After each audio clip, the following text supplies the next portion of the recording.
October 1943.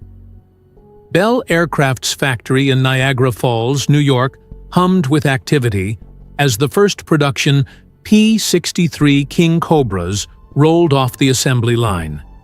These weren't being painted in American colors. They wore Soviet red stars from the moment they left the paint shop. The United States Army Air Forces had just finished evaluating the King Cobra and delivered their verdict: inferior to the P-51 Mustang. Not good enough for American pilots, not worth deploying to Europe or the Pacific. But America's Soviet allies desperately needed fighter aircraft, and the Lend-Lease program meant those rejected King Cobras wouldn't go to waste.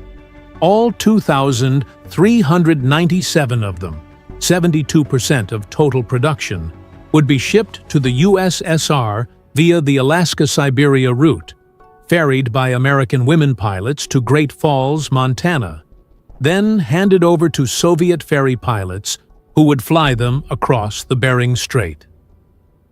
When the first King Cobras arrived in the Soviet Union in early 1944, veteran pilots took one look at the mid-engine design with its awkward car door cockpit entry and laughed.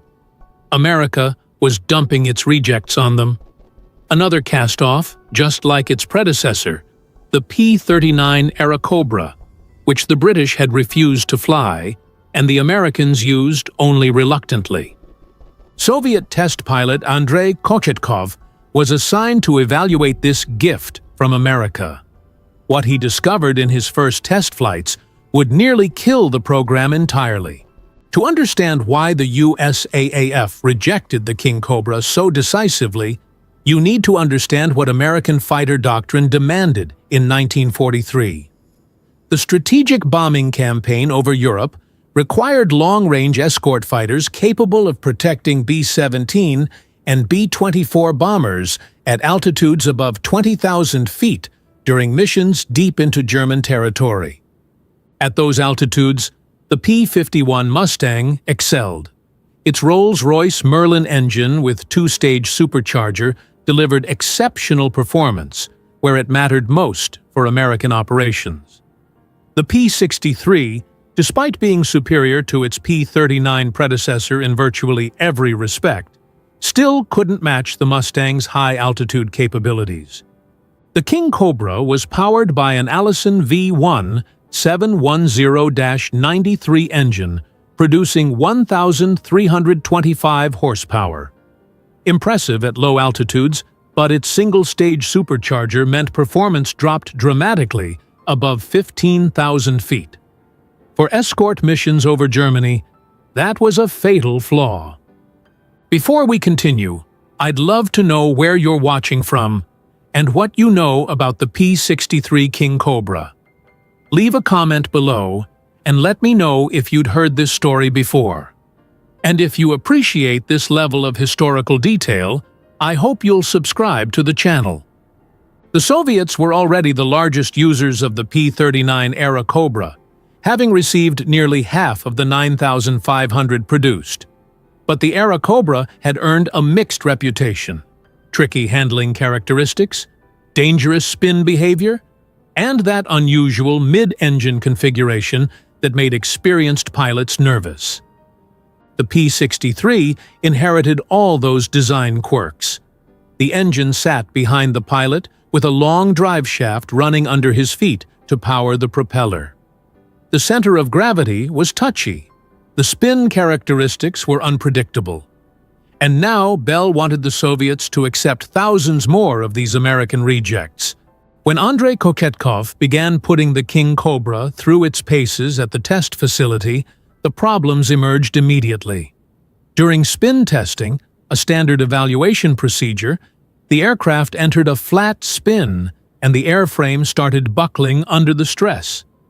The structural integrity was failing under conditions that combat pilots might encounter. Bell engineers had initially ignored Kochetkov's concerns. He was just a Soviet test pilot, evaluating an aircraft already declared production-ready by American standards. What could he possibly know that Bell's own engineers hadn't already discovered? But After Kochetkov demonstrated the flat spin recovery problem repeatedly, proving it was impossible to recover without bailing out, Bell was forced to listen. The Soviet Union was about to become the largest buyer of this aircraft, and if their test pilots were saying it had fatal flaws, that was a problem. The modifications began. Soviet input led to moving the aircraft's center of gravity forward. The maximum aft CG position was adjusted to facilitate spin recovery. Armor protection for the pilot was increased based on Soviet combat experience. Additional hardpoints were added to the wings for bombs or extra fuel tanks. But even with these changes, Soviet pilots remained skeptical.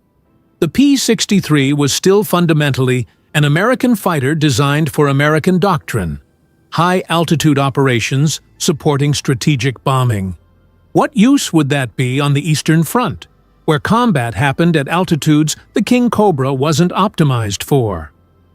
The agreement between the US and USSR added another layer of frustration. According to the 1943 Lend-Lease terms, P-63s were supposed to be reserved exclusively for operations against Japan in the Far East. The Soviets were supposed to keep them east of the Ural Mountains, building up strength for an eventual declaration of war against Japan. While thousands of King Cobras were supposedly being held in reserve for Japan, the war on the Eastern Front was grinding toward its brutal conclusion. Soviet pilots were flying missions daily against the Luftwaffe, and they needed every capable fighter they could get. The Eastern Front had its own unique combat environment that American planners never fully understood. Unlike the high-altitude strategic bombing campaigns over Germany that the USAAF conducted, Soviet air operations happened at dramatically lower altitudes. Most aerial combat on the Eastern Front took place below 12,000 feet. The vast majority of dogfights occurred between 6,000 and 10,000 feet. Ground attack missions, the bread and butter of Soviet air operations, happened even lower, often at treetop level. These weren't escort missions protecting bombers during 8-hour flights deep into enemy territory. These were short, violent, low-altitude battles supporting ground forces. Quick missions, high tempo, multiple sorties per day from forward airfields close to the front lines. At these altitudes, something interesting started happening with the P-63s that weren't supposed to be in the West. Despite official records showing only P-39s fighting Germany, reports began filtering back from both Soviet and German sources about King Cobras appearing over the Eastern Front. German Stuka pilot Hans Rudel documented in his memoirs encountering American types of aircraft, especially Airacobras, King Cobras, and Bostons over the Courland Pocket in early 1945. German flak units reported shooting down aircraft that didn't match P-39 profiles. Soviet pilots who served under legendary ace Alexander Pokrishkin later claimed the entire 4th Guards Fighter Aviation Regiment secretly converted to P-63s in 1944. Then something impossible happened. Soviet pilots who started flying the P-63 in combat discovered that America's rejected fighter was perfect for Eastern Front operations. At the low altitudes where Soviet combat actually occurred, the King Cobra's weakness became its greatest strength. That Allison engine with its single-stage supercharger that couldn't compete above 20,000 feet? At 10,000 feet and below, it was a monster. The P-63 could hit 408 miles per hour at low altitude, faster than almost anything the Luftwaffe could field in that environment. The heavy armor that made American pilots complain about the aircraft's weight became a lifesaver during ground attack missions.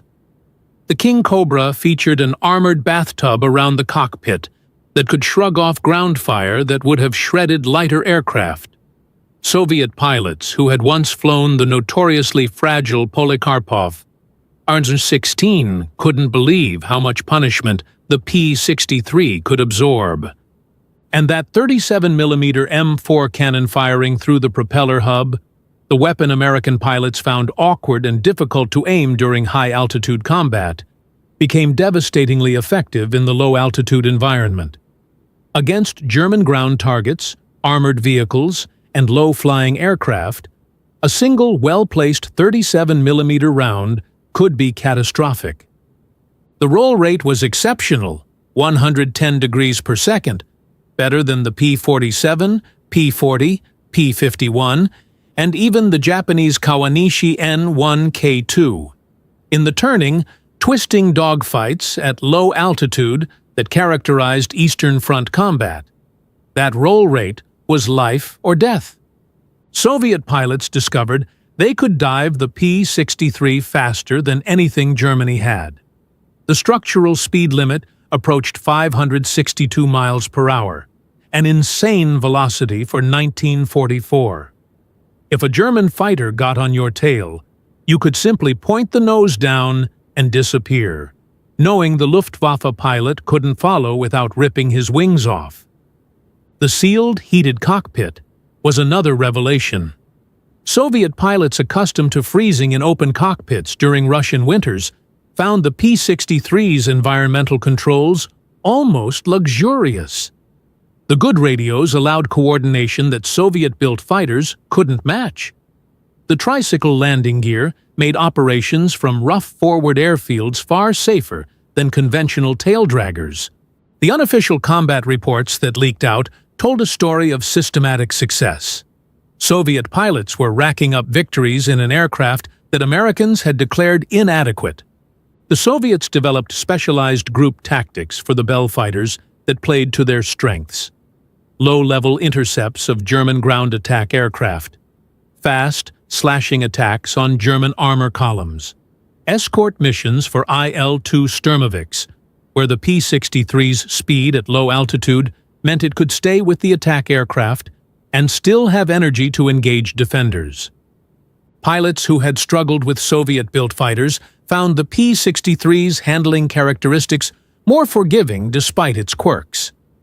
Yes, you had to be careful with spins.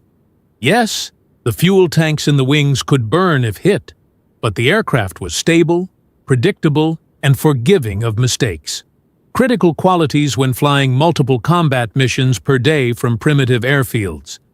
The 37mm cannon, despite its limitations, proved perfect for the targets Soviet pilots actually engaged.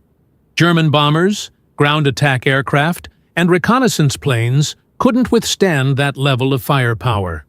A single hit could sever a tail or remove a wing. Against the waves of German Stukas and Heinkels that still operated over the Eastern Front, the P-63 was a scythe. Soviet aces quietly began transitioning to the King Cobra. The best Russian aces, pilots like Alexander Pokrishkin, who had made his name in the P-39, saw the P-63 as an even better platform. More power, better performance, improved survivability.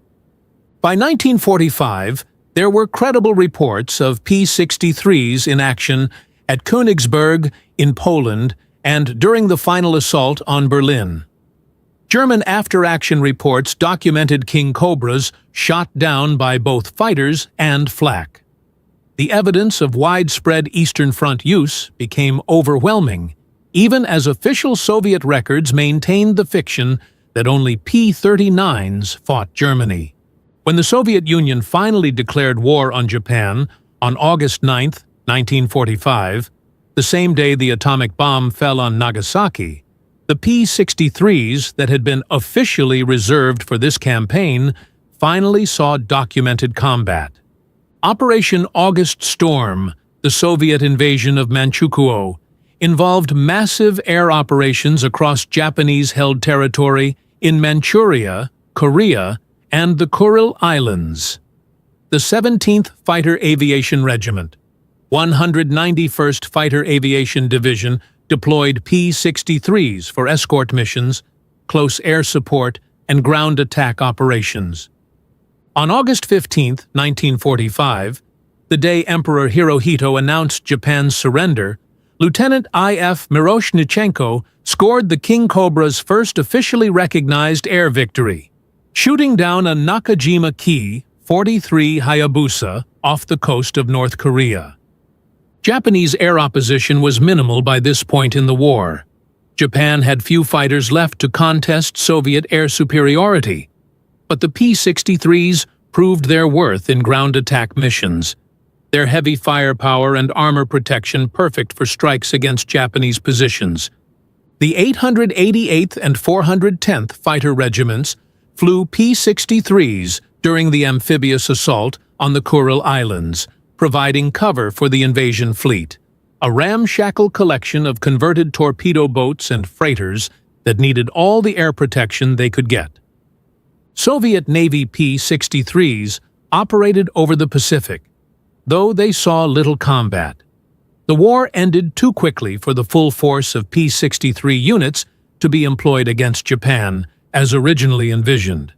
But by this point, it didn't matter. The King Cobra had already proven itself where it counted, on the Eastern Front, in the low-altitude environment where Soviet pilots actually fought. After the war ended, the truth about the P-63's combat performance began emerging. By May 9, 1945, Soviet operational units still had 1,148 King Cobras on strength, a massive force that continued flying well after the Americans had retired their last P-63s in 1946. The Soviet Air Force kept the P-63 in frontline service until approximately 1950, then transitioned them to training duties. And here, another unexpected virtue emerged. The King Cobra became the primary aircraft for training Soviet pilots to fly jets. The reason was simple. The P-63's tricycle landing gear matched the configuration of the new MiG-15 jet fighters entering service. Every Soviet-built piston fighter used conventional tailwheel landing gear, but the P-63 shared the nosewheel configuration with the jets. Pilots could master landing characteristics on the forgiving King Cobra before transitioning to the far less forgiving MiG-15. This role extended the P-63's service life into the early 1950s. Some units kept one or two King Cobras off the books as training aids, even after officially transitioning to jets. The landing characteristics were so similar that P-63 time was considered valuable preparation for jet operations. NATO eventually gave the King Cobra the reporting name Fred, acknowledgement that enough of them remained operational to warrant tracking and identification. The French Air Force also received 114 P-63s after the war, deploying them during the First Indochina War. They flew ground attack missions in combat until 1951, when spare parts shortages forced their retirement in favor of Grumman F-8F Bearcats. The P-63 King Cobra story reveals a fundamental truth about military aviation. An aircraft is only as good as the doctrine it's designed for.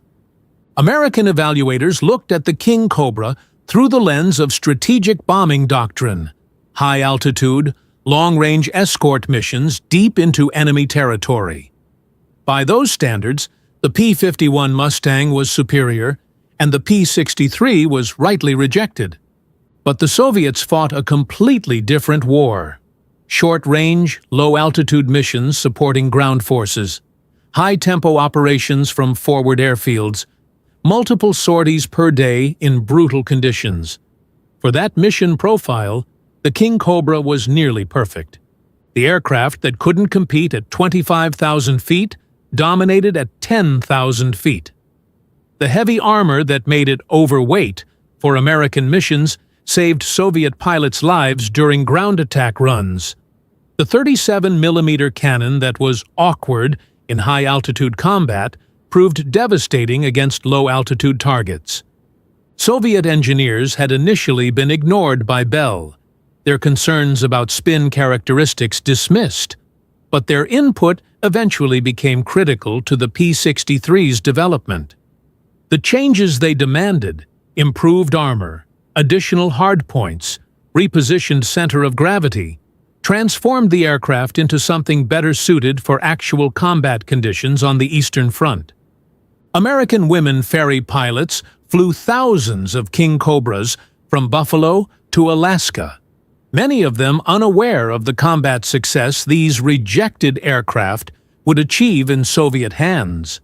Soviet women ferry pilots then flew them across Siberia to operational units, a remarkable example of women's contributions to aviation history that remained classified for decades. The P-63 King Cobra never became famous like the Mustang or the Spitfire. It never earned the legendary status of the Corsair or the Thunderbolt, but its story carries profound implications for understanding military aviation history. Of the 3,303 King Cobras produced, 2,397 went to the Soviet Union. That's 72.6% of total production, one of the highest percentages of any American aircraft type sent to an ally during the war. For every King Cobra that flew in American colors, 3 flew with Soviet red stars. The aircraft's success in Soviet service validated design choices that American doctrine couldn't accommodate. The mid-engine configuration that seemed awkward became acceptable when you understood its benefits. Better weight distribution, improved ground attack capability, that devastating nose-mounted cannon. The transition role the P-63 played in Soviet jet training programs extended its impact beyond the war itself. Thousands of Soviet pilots got their first experience with tricycle landing gear in King Cobras before moving on to MiG-15s and MiG-17s. The lessons learned Flying Bell's rejected fighter influenced an entire generation of Soviet jet pilots during the early Cold War. American pilots who encountered Soviet aircraft during the Korean War potentially faced pilots whose most recent piston engine experience had been in P-63s, aircraft that America had declared inadequate, but that had trained the opposition. The story proves that rejected doesn't mean worthless. Context matters. Mission profile matters. The same aircraft that fails in one operational environment can excel in another. The low-altitude fighter that couldn't escort bombers over Berlin could dominate ground attack missions over Ukraine. This is how America's rejected fighter changed everything. Not by transforming American air power, but by proving that aircraft design must match operational reality, that allies fighting different wars need different tools, and that sometimes the exports we barely notice become legendary in someone else's hands.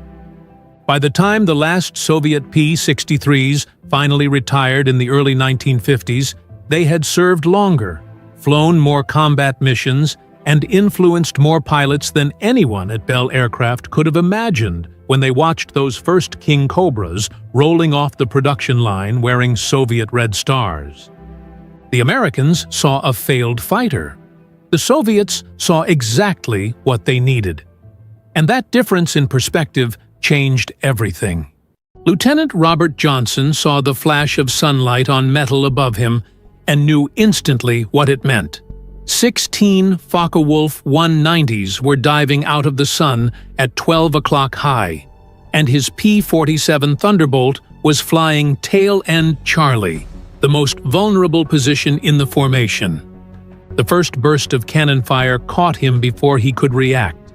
20mm shells ripped through Half-Pint's fuselage, and the cockpit exploded in a shower of glass and metal fragments. Oil sprayed across Johnson's goggles, blinding him as his canopy shattered into 1,000 pieces. He tried to jettison the canopy to bail out, but the hydraulic system was already destroyed. The manual release wouldn't budge. The frame had warped from the impacts, and he was trapped inside a burning fighter at 24,000 feet over occupied France. Then the fire started. Flames erupted from behind the instrument panel, licking at his legs and hands. The smell of burning and aviation fuel as Johnson realized he had perhaps 30 seconds before the aircraft exploded or he burned to death. This was June 26, 1943, and Robert Johnson was about to discover exactly how much punishment a P-47 Thunderbolt could absorb before it stopped flying. What happened in the next 17 minutes would become one of the most extraordinary survival stories of World War II, culminating in a moment of respect between enemies that defied everything both sides believed about aerial combat. To understand how Johnson survived what came next, you need to know who he was and what he was flying. Robert Johnson had wanted to fly since he was 11 years old. Growing up in Lawton, Oklahoma during the Depression, he'd taken his first solo flight by paying for lessons with money earned from odd jobs at a woodworking shop. Starting at age 12, he began flying lessons, eventually logging 35 hours over 4 years before getting his private pilot's license at 16. It was an extraordinary achievement for a boy who could barely see over the cockpit. When war broke out in 1941, Johnson enlisted immediately. He trained first as a bomber pilot before switching to fighters, a decision that would define his legacy. By early 1943, he was a lieutenant with the 56th Fighter Group stationed in England, flying escort missions for heavy bombers penetrating deep into Nazi-occupied Europe. His aircraft was a Republic P-47 Thunderbolt, the heaviest single-engine fighter of World War II. At 7 tons fully loaded, the P-47 dwarfed its contemporaries. Pilots called it the Jug because of its massive radial engine cowling, and some joked it was so big you didn't climb into the cockpit, you put it on like a suit. But the Thunderbolt's size came with advantages. Its Pratt & Whitney R2800 double Wasp engine produced 2,000 horsepower. The aircraft could absorb devastating punishment and keep flying. The air-cooled radial engine, with its 18 cylinders arranged in 2 rows, could lose several cylinders and still produce power. Armor plating surrounded the cockpit. Self-sealing fuel tanks prevented fires. Before we continue, I'd love to know where you're watching from and what you know about the P-47 Thunderbolt. Leave a comment below and let me know if you'd heard this story before. And if you appreciate this level of historical detail, I hope you'll subscribe to the channel. These stories take serious research to get the details right, and knowing you're out there makes it all worthwhile. Johnson had named his P-47 Half Pint, a sardonic joke about the massive fighter's size. On June 26, 1943, he was flying his 16th combat mission, escorting B-17 Flying Fortresses returning from a raid near Paris. His squadron of 48 Thunderbolts had rendezvoused with the bombers over the French coast and was providing top cover as the formation headed back across the English Channel. Johnson was flying rear guard, weaving back and forth behind the formation to watch for attacking fighters. It was the most dangerous position, exposed and isolated, but someone had to do it. He'd seen the Focke-Wulf 190s climbing from below, but assumed they were going after the bombers. Then they kept climbing, right toward his vulnerable position, and he realized with cold certainty that he was their target. The 16 FW-190s hit Johnson's Thunderbolt in coordinated waves. The German fighters were flown by experienced pilots from JG-2, and they knew exactly how to attack the massive American fighter. The first burst shattered Johnson's canopy and destroyed his hydraulic system. The second wave raked the fuselage from tail to nose, severing control cables and puncturing fuel lines. Oil from the engine sprayed back across what remained of the windscreen, coating Johnson's goggles and face. 20-millimeter cannon shells and 7.92-millimeter machine gun bullets tore through half-pint's aluminum skin. The sound was deafening, a continuous hammering punctuated by the deeper boom of cannon impacts. Each hit sent shrapnel flying through the cockpit. Johnson felt sharp pains in his hands and legs as metal fragments tore into his flesh. The instrument panel disintegrated. Glass from shattered gauges mixed with the oil covering his face. The throttle quadrant took multiple hits, jamming the throttle at full power. Johnson's radio went dead. His compass spun uselessly. Then came the fire.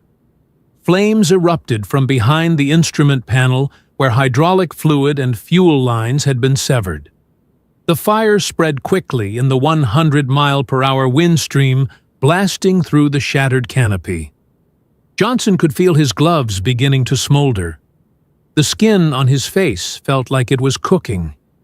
He grabbed the manual canopy release and pulled with all his strength. Nothing. The canopy frame had warped from the impacts and wouldn't budge. He tried again, panic rising. Still nothing. The escape hatch was jammed shut by damaged structure. He was trapped inside a burning fighter with the fire spreading toward the main fuel tanks. Johnson had seconds to make a decision. He could stay in the cockpit and burn to death, or he could try something desperate. He pushed the stick forward into a steep dive, using the increased airspeed to blast out the flames with raw airflow. The Thunderbolt plunged toward the French countryside, accelerating past 400 miles per hour. The maneuver worked. The fire went out. But now Johnson was diving vertically at full throttle with a jammed throttle. No hydraulics, limited control authority, and German fighters still shooting at him. Johnson pulled out of the dive at 8,000 feet, the G-forces pinning him to his seat. Half Pint shuddered violently as he leveled off, pieces of the aircraft tearing away in the slipstream. He could see daylight through holes in both wings. The right aileron was mostly gone. Control surfaces were shredded. Somehow, impossibly, the engine was still running. The big Pratt and Whitney radial had taken multiple hits, but enough cylinders remained functional to produce power. Black smoke poured from the cowling, and oil continued to coat everything, but the propeller was still turning.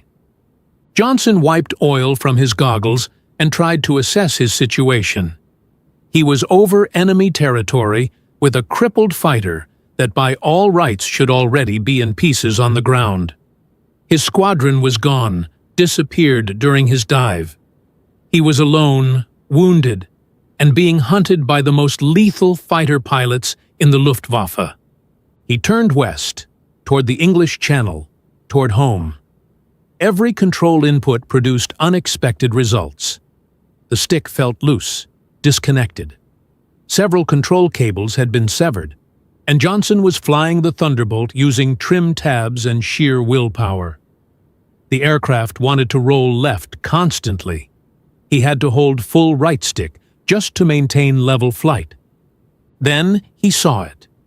One Focke-Wulf 190 had followed him down and was now positioned on his tail, just beyond effective firing range. The German pilot was stalking him, waiting for the crippled Thunderbolt to slow down or lose control. Johnson pushed the throttle forward, forgetting it was already jammed at full power.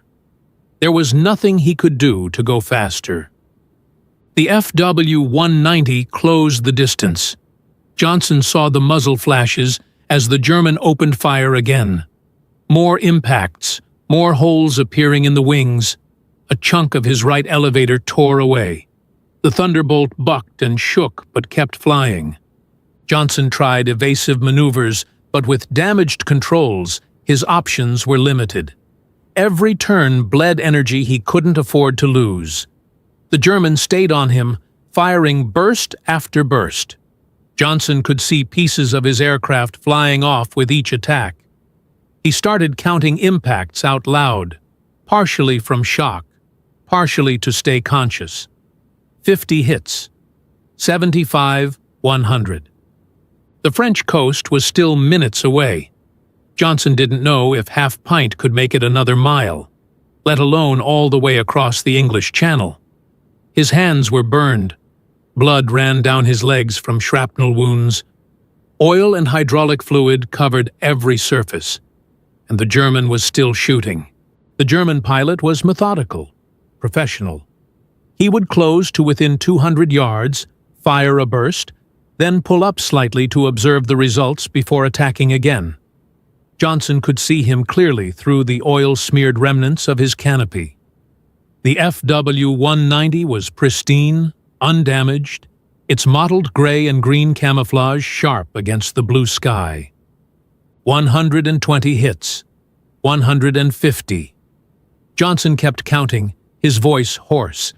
Each burst sent more metal fragments flying through the cockpit. His left hand was bleeding freely now. A cannon shell had punched through the cockpit floor near his feet, and he could see the ground below through the hole. The engine coughed, missed a beat, then caught again. Johnson's heart stopped.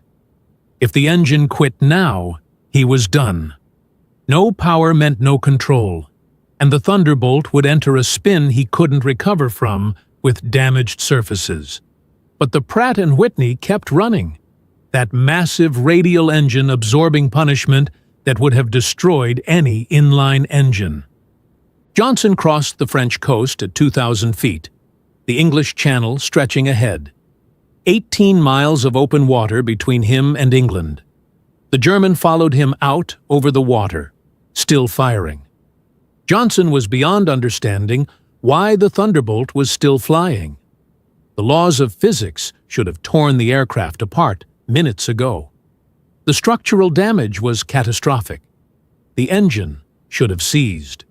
The controls should have failed completely. 175 hits.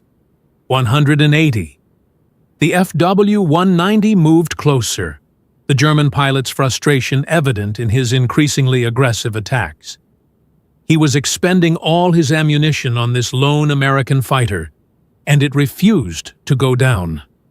Johnson saw the white cliffs of Dover ahead. England. Safety maybe. If the engine held. If the controls didn't fail. If the German ran out of ammunition. If 200 hits. Then something changed. The Germans stopped firing. The FW-190 slid forward, pulling alongside Johnson's crippled Thunderbolt. For a moment, the two fighters flew in formation, separated by perhaps 30 feet of air.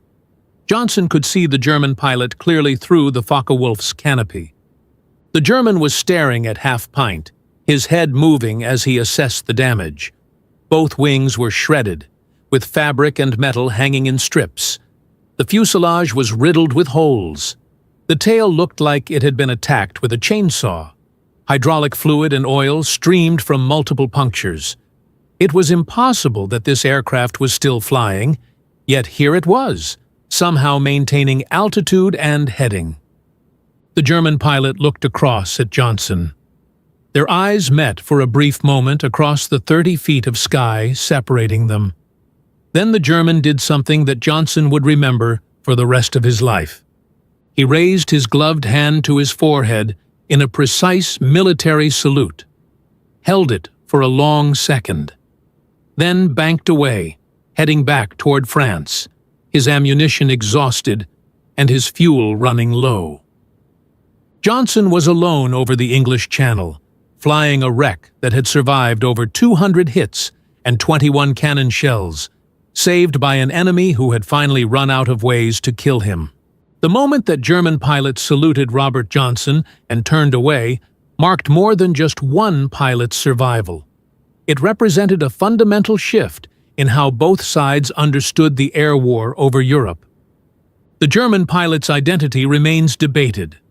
Many historians believe it was Egon Meyer, the Luftwaffe ace who had developed the head-on attack technique that was devastating American bomber formations.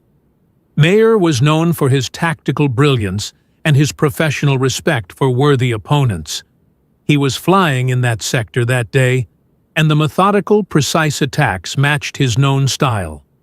Others argue it could have been any experienced JG-2 pilot who recognized that continuing to fire into an aircraft that refused to die was pointless. Whatever his name, what he witnessed that day changed how German fighter pilots viewed American aircraft. For the Luftwaffe, the incident became a nightmare scenario. If an American fighter could absorb 200 machine gun rounds and 21 cannon shells and still make it home, what did that say about German armament? The standard 20mm MG-151 cannon was supposed to be decisive. A few hits should destroy any fighter. Yet, this Thunderbolt had taken dozens of cannon impacts and kept flying. German pilots began reporting back to their squadrons about the P-47's incredible durability. The psychological effect rippled through fighter units. When you shot at a Spitfire or a P-51, you could see results.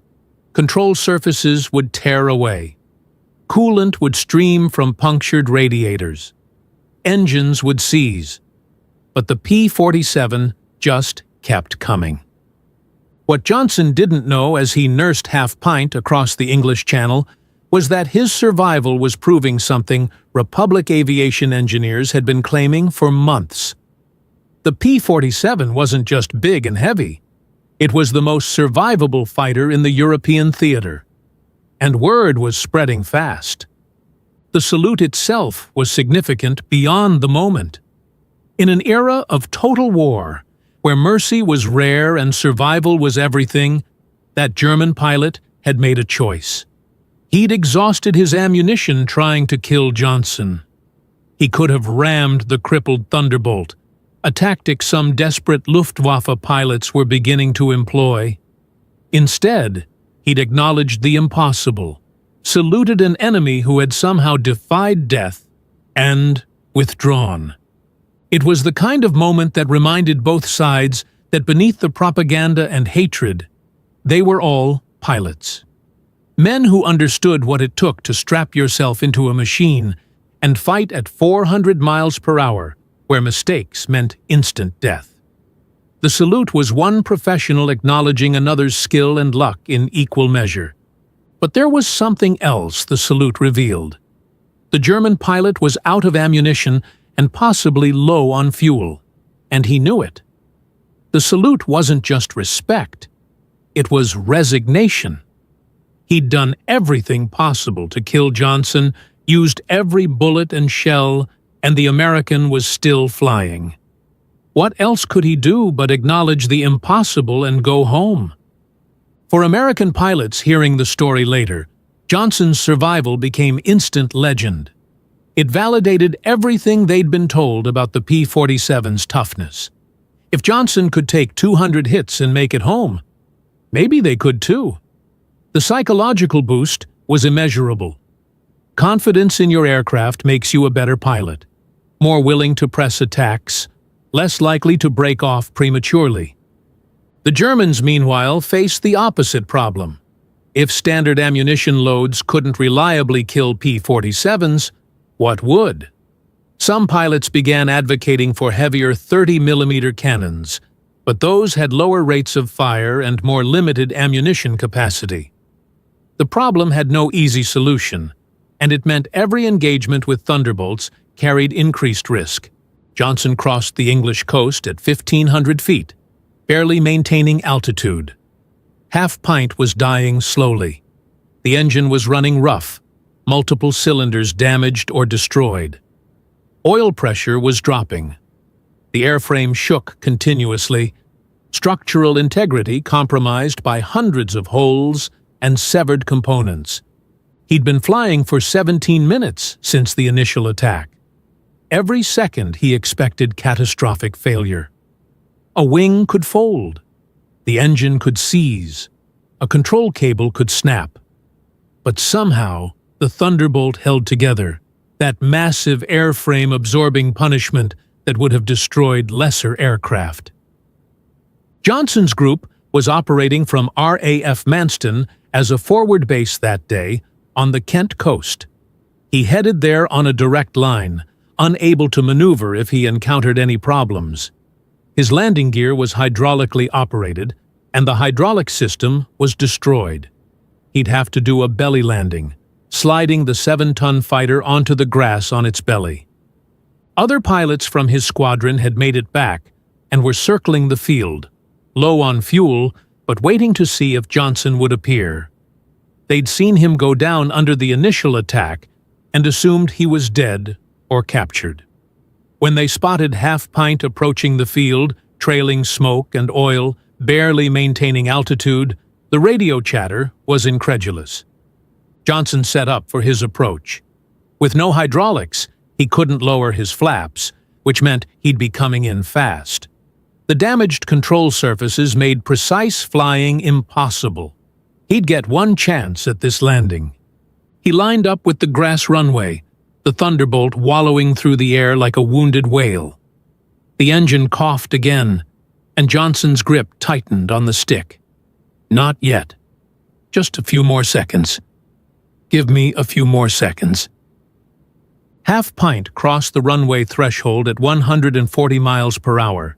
Too fast, but Johnson had no choice. He cut the mixture, shutting down the engine, and the big fighter settled toward the grass. The impact when it hit was brutal. The Thunderbolt slid across the field on its belly, metal shrieking, dirt and grass flying. It slewed slightly left, then right, before finally grinding to a stop in a cloud of dust. Johnson sat in the cockpit for a long moment, unable to move. He was alive. Against every law of probability and physics, he was alive. Emergency crews were already running toward the aircraft, fire extinguishers ready, medics preparing for the worst. When they finally got the jammed canopy open and pulled Johnson out, they were stunned he was conscious, let alone able to walk. His hands and face were burned. Blood soaked through his flight suit from multiple shrapnel wounds. Oil and hydraulic fluid covered every inch of him. But he was alive.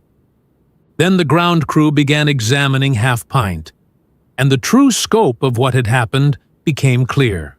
The maintenance crews and engineering officers who examined Half-Pint that afternoon at RAF Manston couldn't believe what they were seeing. The damage was beyond anything they'd witnessed on an aircraft that had made it home. They started counting holes. The initial tally was overwhelming. After 2 hours of careful documentation, they stopped at 200 bullet holes and 21 cannon shell impacts.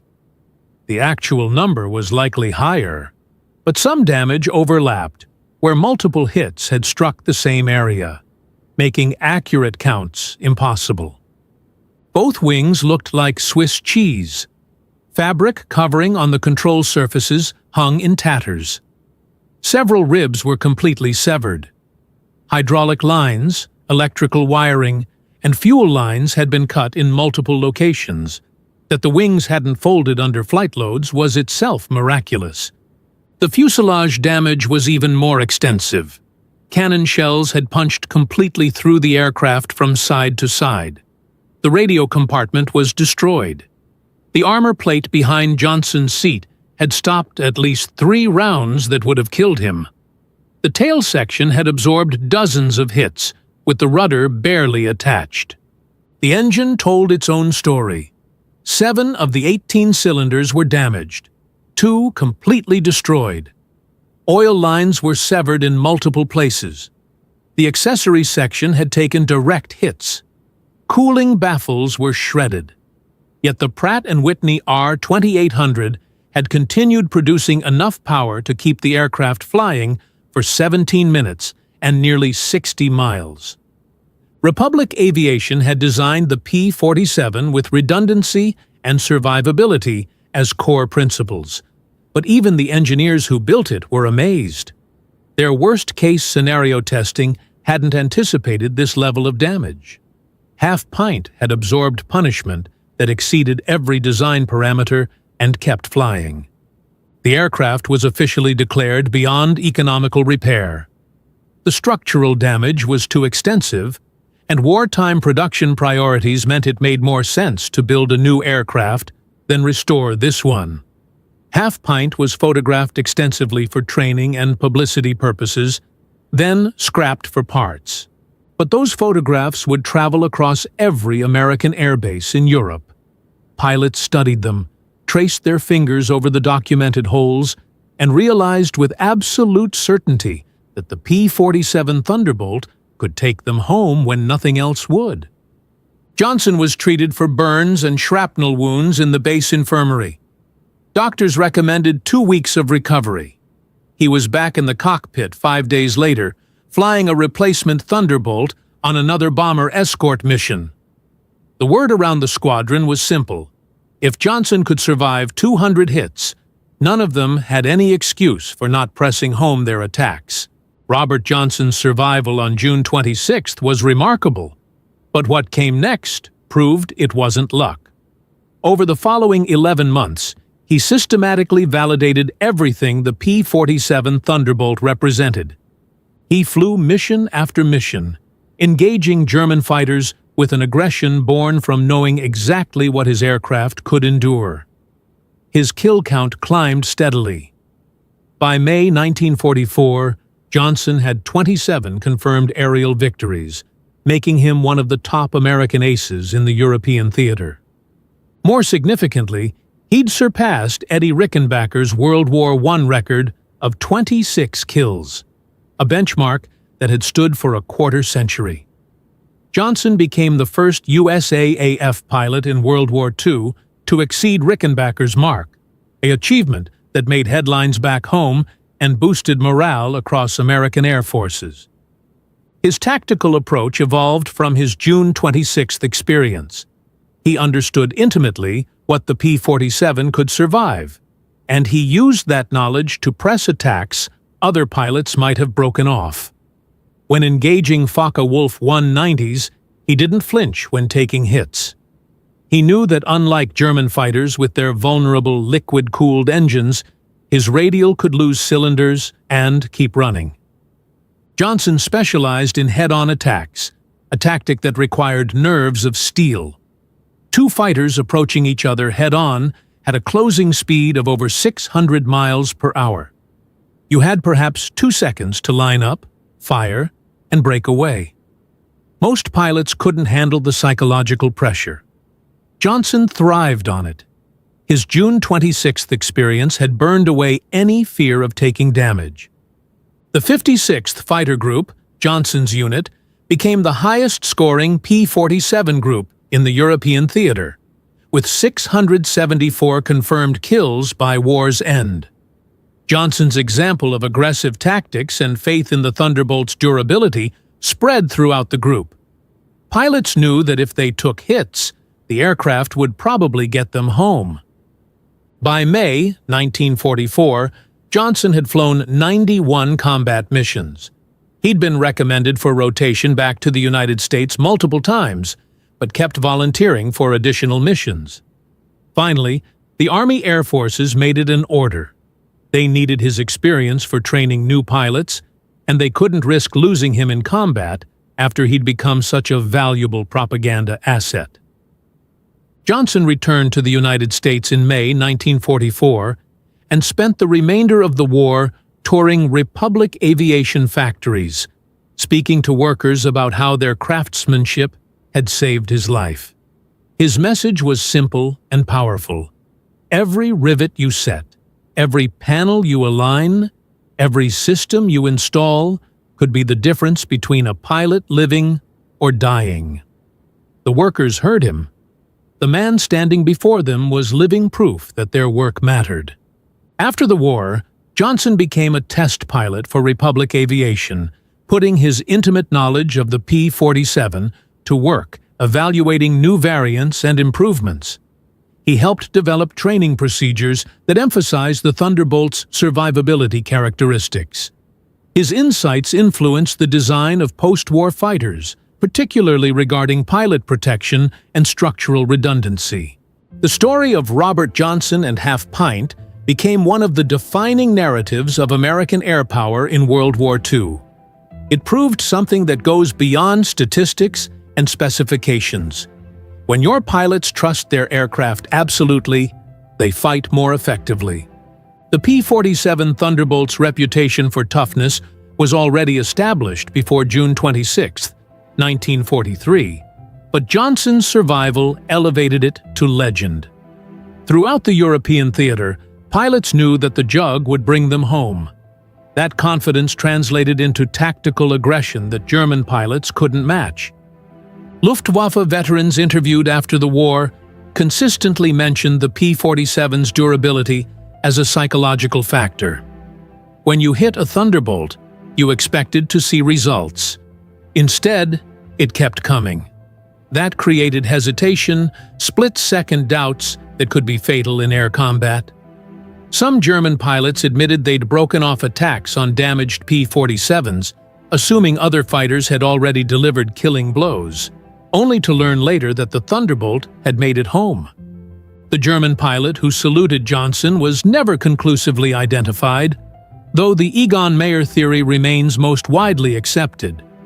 Meyer was killed in action on March 2, 1944, shot down by P-47s from the 56th Fighter Group during an escort mission.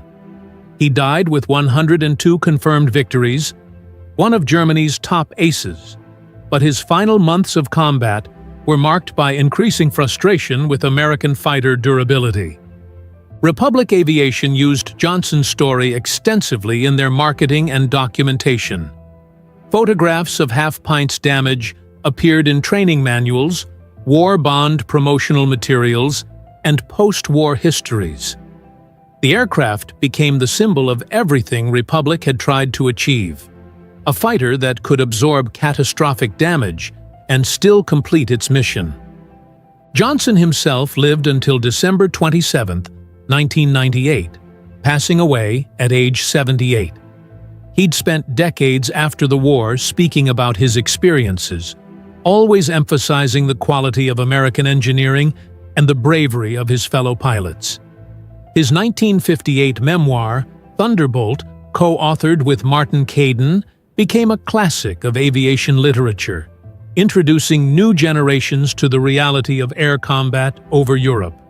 At his funeral, 3 F-16 Fighting Falcons from the Air National Guard performed a missing man formation, a fitting tribute for a pilot who had defined what it meant to be a fighter ace. He was buried with full military honors, his grave marker noting his 27 aerial victories and his status as one of America's top aces. The P-47 Thunderbolt flew 546,000 combat sorties during World War II, more than any other American fighter. It destroyed 11,874 enemy aircraft, 9,000 locomotives, 86,000 railroad cars, and 68,000 trucks. But its greatest achievement might have been the 3,499 pilots who survived being shot down in P-47s, a survival rate unprecedented in aviation warfare. Robert Johnson's survival on June 26, 1943, wasn't just one man's extraordinary luck. It was validation of every engineering decision Republic Aviation had made, every extra pound of armor, every redundant system, every design choice that prioritized pilot survival over marginal performance gains. And it was proof that sometimes in war, the greatest victories aren't measured in enemies killed, but in friends brought home alive. Today, several P-47 Thunderbolts remain airworthy, flying at air shows where they demonstrate the massive radial engine's distinctive sound and the aircraft's impressive performance. When aviation enthusiasts see these aircraft, they're seeing the fighter that could absorb 200 hits and still fly home. The fighter that earned a salute from an enemy who'd tried everything to bring it down and failed. That's the legacy of the P-47 Thunderbolt. That's the story of Robert Johnson. And that's why a German ace's salute over the English Channel in 1943 became one of the most powerful moments in aviation history.